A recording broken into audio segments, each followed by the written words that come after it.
Little Red Riding Hood by Miles Kelly. Little Red Riding Hood lived in a cottage by a wood. One day, her mother said, Your grandma is ill. Please take this basket of cakes and fruit to her. So Little Red Riding Hood set off with the basket wearing her red cape. Don't talk to strangers, especially not to wolves, Her mother called. Bye, Mom. Little Red Riding Hood walked through the wood. The trees were tall and made scary shadows. Suddenly, a wolf jumped out. Hello, Growled the wolf. where are you going? I'm taking some cakes and fruit to my grandma. Said Little Red Riding Hood. What a sweet child you are. Said the wolf. Why not pick your grandma some flowers too? With that, the big bad wolf ran off, leaving Little Red Riding Hood happily picking flowers.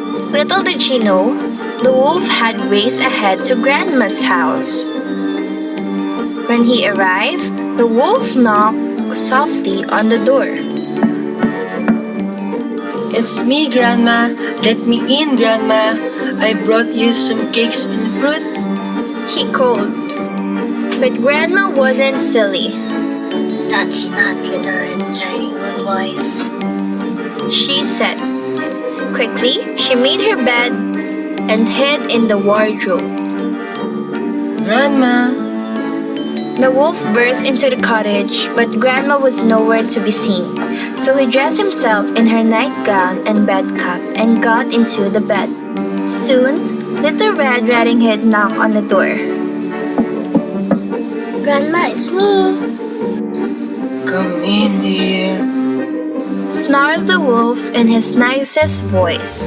Grandma, you look so odd. Said Little Red Riding Hood. Come and sit beside me, dear. Growled the wolf. Little Red Riding Hood sat on the bed. What big ears you have, Grandma. She said. All the better to hear you with, dear. Replied the wolf. What big eyes you have, Grandma. All the better to see you with, dear. And your teeth are just huge. Exclaimed Little Red Riding Hood. All the better to eat you with. Said the wolf, and he pounced.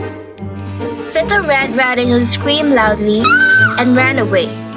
The wolf leaped after her, but suddenly there was banging at the door.